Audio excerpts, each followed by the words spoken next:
Have you ever wondered why some jobs or tasks feel draining while others seem to ignite a flame inside you? The answer lies in truly understanding what motivates us. And we got to talk about it. Are you operating on motivation 1 and 2.0, the outdated systems? Or are you operating on motivation 3.0, the latest and greatest? To figure that out, go ahead and listen to this episode. Let's go ahead and dive in.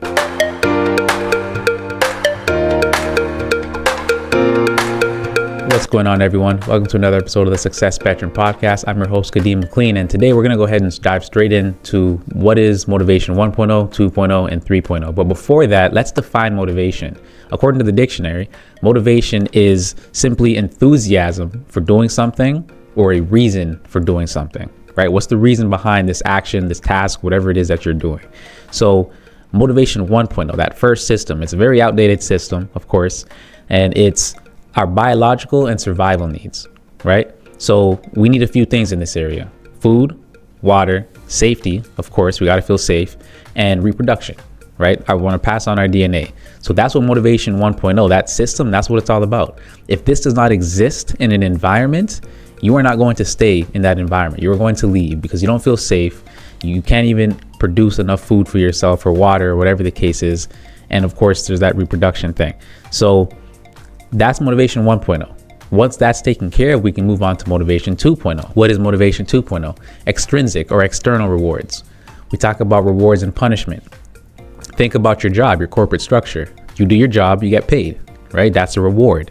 You get paid for doing your job. You show up for 40 plus hours a week. I say plus on purpose, and you get paid for your 40 plus hours of work. Oftentimes just your 40 hours of work, but nonetheless, it's a carrot and stick approach.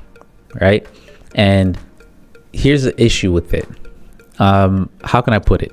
You want to decrease expenses and increase productivity. That's how corporations are structured, right? They're very focused on the bottom line. Now, what are the limitations with this? Well, the limitations is this can lead to burnout and dissatisfaction. Why is that? Because you're constantly worried about increasing your productivity, making sure you're doing enough so that you can hopefully get that raise. Right? Because you got your performance reviews, you got your bonuses. So you want to make sure you get that bonus and hopefully get that raise.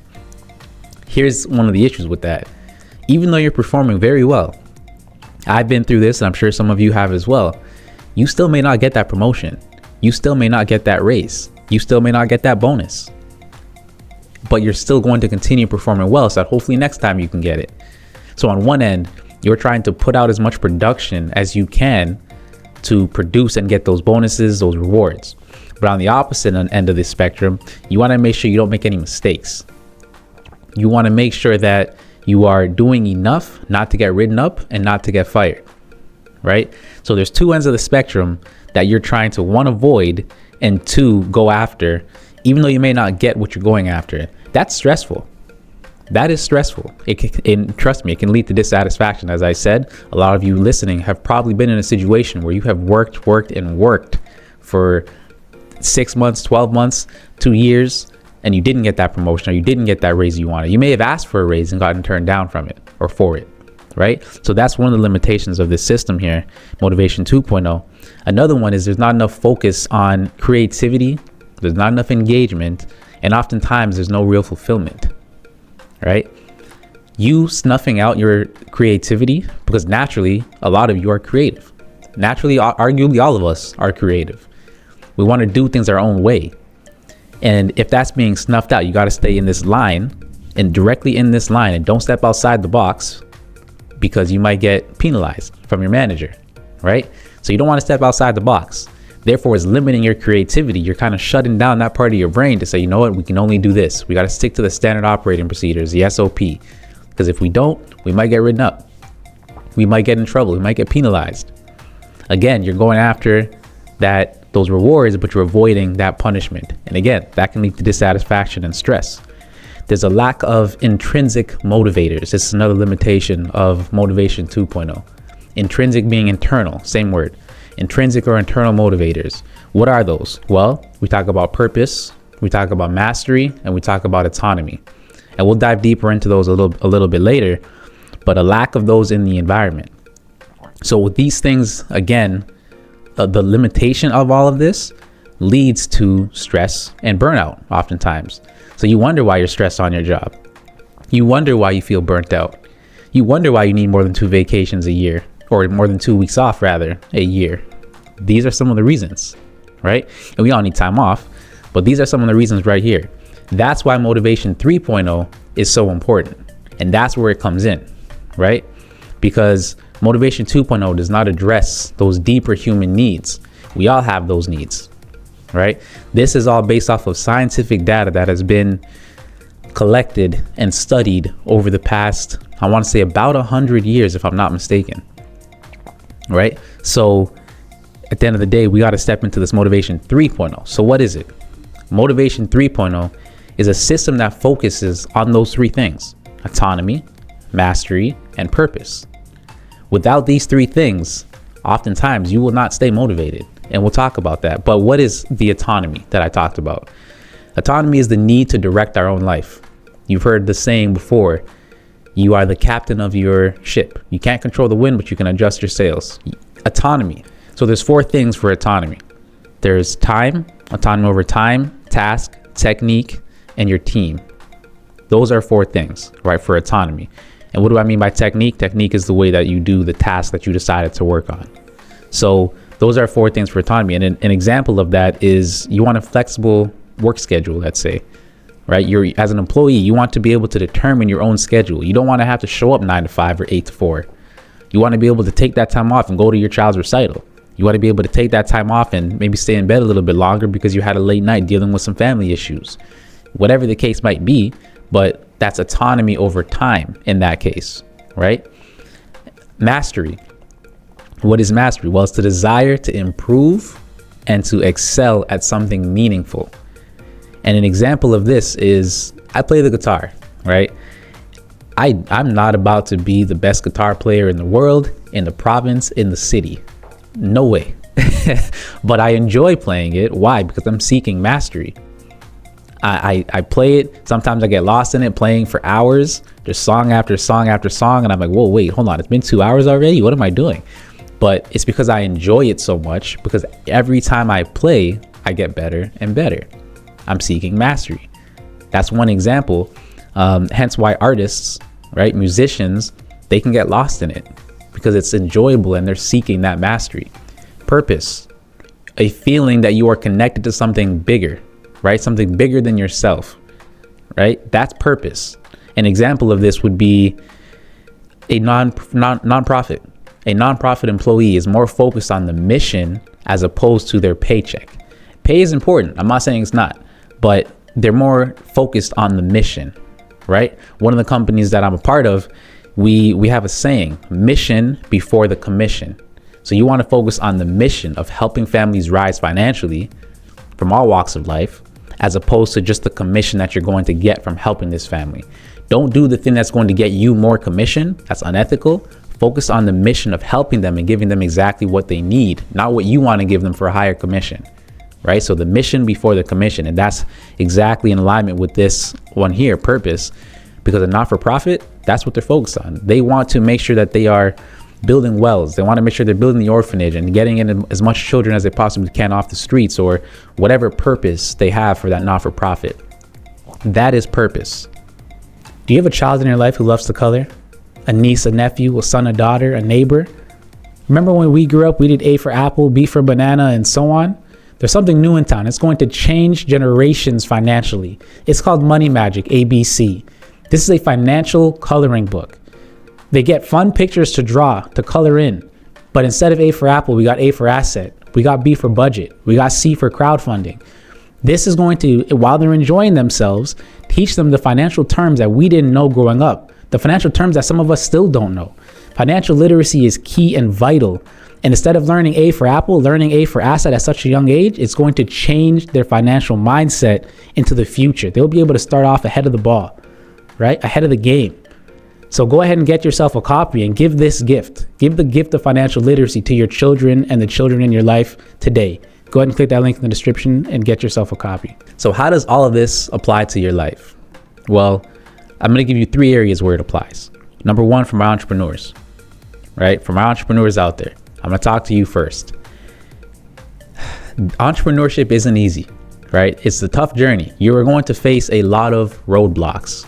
That is why simply focusing on motivation 2.0, which is the rewards, the money you're going to make, and maybe the status that you're going after, having the nice car, the nice watch, the nice clothes, whatever the case might be, that is not enough.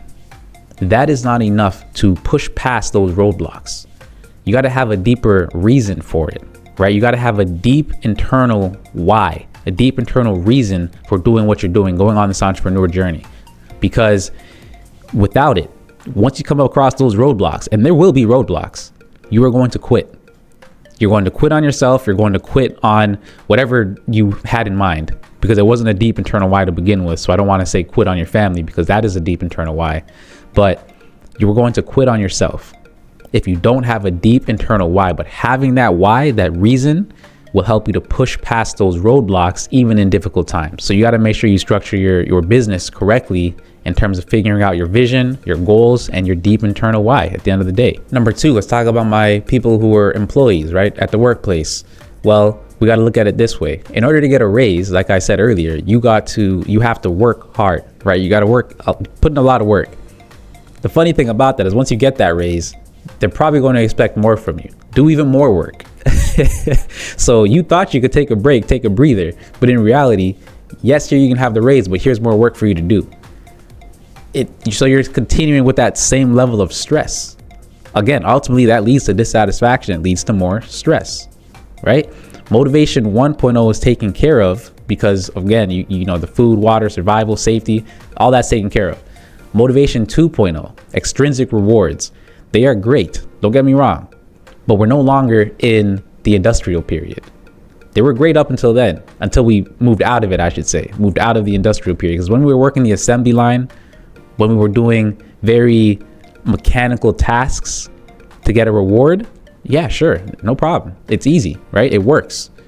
But once we step outside of that and go into creative tasks, we go into tasks that are not mechanical, more heuristic tasks. Increasing the reward can actually diminish the work ethic, the output that you would get from people, right? And don't take my word for it. Again, go look it up, because there's a lot of studies on motivation that have been done over, I want to say, the past century or so, and they prove this point, right? Now, again, external rewards are great, but up until a certain point, it no longer matters, and they can actually have diminishing returns or negative returns. So I ask you to check your own environment, right? Are you operating in a way that your workplace, rather, operating in a way where they are very focused on motivation 2.0? Because the lack of autonomy, mastery, and purpose in your workplace can lead to stress and dissatisfaction. If those 3 things are missing from your workplace right now, guess what? That's why you're dissatisfied. That's why you're stressed. You can do it for a certain amount of time without that being in place, but not very long. You probably won't do it for 3 to 5 years. You might be able to do it for 2, maybe 1, but beyond that, you need motivation 3.0. You need autonomy, you need mastery, and you need purpose. Having these 3 things in place at your workplace, which again is in alignment with motivation 3.0, will help you to feel a new level of energy. It'll help to invigorate you. And if you don't believe me, go look up the ROWE system, ROWE. And if I'm not mistaken, it stands for results only workplace environment or results only work environment. Look it up. And I believe Best Buy and 3M, those 2 companies are doing it. And there's other companies who have adopted it, but look up that system. Don't take my word for it. Go ahead and look it up. The third area where this applies to your life, personal development. You can look at it in this case of finances as well. It's kind of synonymous here, but personal development. You got to come up with, here's what I don't like. I don't like when I see people or hear people, or I'm in environments where there's one person dishing out goals for people. It doesn't make any sense. You can't tell me what my goal is. I have to determine what my goal is, because if you tell me what my goal is, I'm not going to stick to it.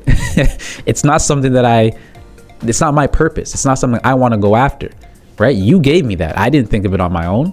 I didn't come up with it. So you got to come up with goals for yourself. Don't take goals that are set by others, but rather think about what inspires you. What goals inspire you? Because that's the goal you should go after, right? Now, determining that goal, what inspires you, you are going to stick to it more than likely. You're not going to go off track. You're going to stick to it and stay ignited. And what will help you to stay ignited is you've heard people talk about your vision board. You've heard people talk about writing down your goals, your vision, writing down and visualizing things, taking time out of the day, 5 minutes, 10 minutes, just sit there and visualize where you want to be. All of these things are ways of keeping you connected to that deep internal reason for doing what you're doing and for staying on track. So having these things in place will help you to stay connected like you should to that deep internal reason. It'll help you to remember it. And the more something is in your face, the more you're going to remember it, right? We can all, as soon as I say McDonald's, we all picture the M, the yellow M, yellow arches, the golden arches, they used to call it. We can all picture it. If I say other companies like Tim Hortons, for those of us in Canada, some states, you know exactly what I'm talking about. You picture the cup, right? You picture the word, the writing, because it's in your face. You know it. If I ask you your goal, your vision, your dream, automatically it should come to your mind because you spent so much time with it.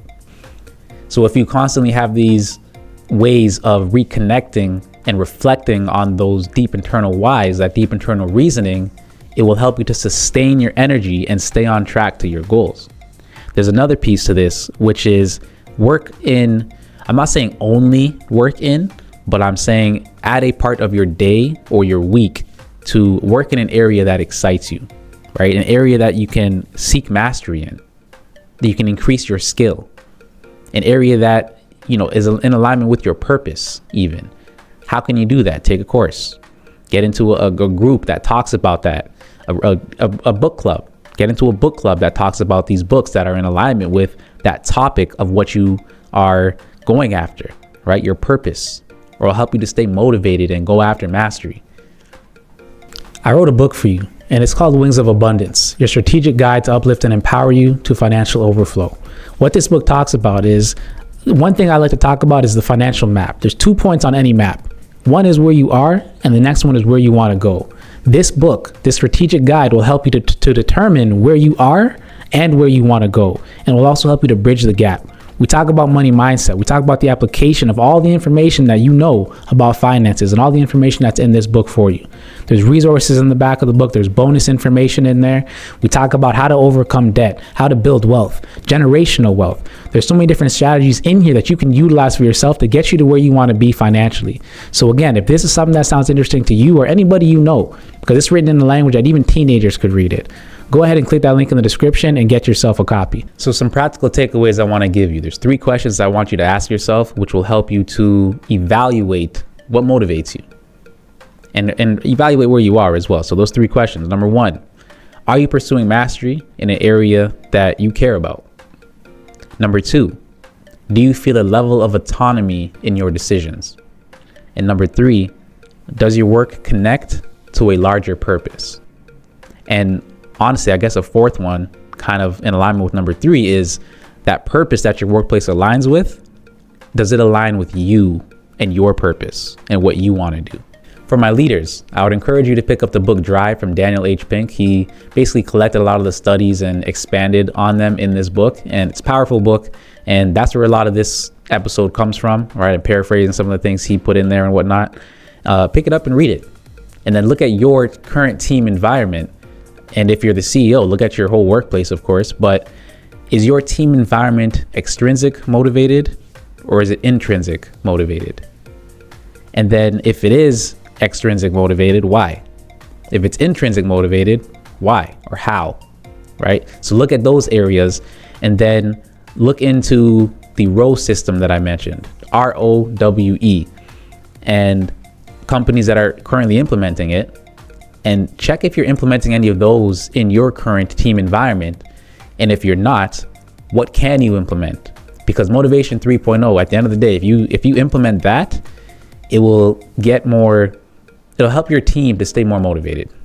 All right. It'll give them a different level of drive. No pun intended.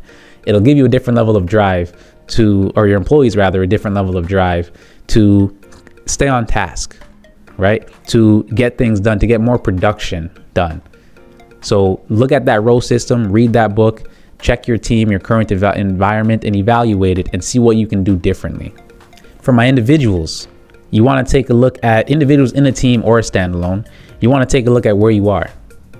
And then honestly ask yourself, why are you there? Right? Is it extrinsically motivated or is it intrinsically motivated in terms of you staying there, right? What got you there in the first place? Again, ask those same questions, intrinsic or extrinsic. And does it align with what you want out of life? Does it align with your purpose? Because if it doesn't, well, what can you do about it? What can you implement? What can you change? What can you adapt? Do you need to sit down, take some time with yourself and look at those 3 areas and ask yourself questions surrounding them? Do you have a level of autonomy in your life and at your workplace? Do you have a level of mastery? Are you seeking mastery in any area? And do you have a level of purpose in any of these areas, right? Or in your life, period. So think about those areas. And again, what's motivating you to stay there? And what got you there in the first place? Are these 2 things extrinsically or intrinsically motivated? All right, so a quick recap for you. We got motivation 1.0, survival, biological needs, right? Again, safety, water, food, reproduction. We got motivation 2.0, which when we started working, this is where this came about. Motivation 2.0 is rewards versus punishments. You do a job, you get paid for it, you get some type of reward, right? You don't do the job well, punishments coming your way. You might get fired, you might get written up, whatever the case might be. And unfortunately, these are our companies, our corporations, they operate, the majority of them, on motivation 2.0. Even though motivation 3.0 has been around for about 100 years, like I said, if I'm not mistaken, yet they're still working on motivation 2.0. Science discovered motivation 3.0 within the last century. So why are we still operating on motivation 2.0? It's a wonder, right? So what can you do in your own environment, your own workplace, in your life to go after motivation 3.0? And motivation 3.0 is, again, autonomy, mastery, and purpose. What can you do to implement these as a part of your daily life, to be honest, but also in your workplace? Because that will change everything, I feel, because it ties into every area of life: personal, work, family, and so on. So in every area, I encourage you to check those 3 things: autonomy, mastery, and purpose. Whatever area you can think of, is it in alignment with that? Or is it basically rewards and punishments? And again, rewards and punishment, motivation 2.0, it has its place. It is important. But studies have shown motivation 3.0 is where you will get the best results in just about in most cases, I should say. So my call to action for you is to check what motivates you most, and then drop it in the comments below so we can share it with others, usually using the hashtag Success Spectrum Podcast. All right, I'm looking forward to read that, see what motivates you. And thank you for listening, everybody. Kadeem here, and I'll see you in the next one.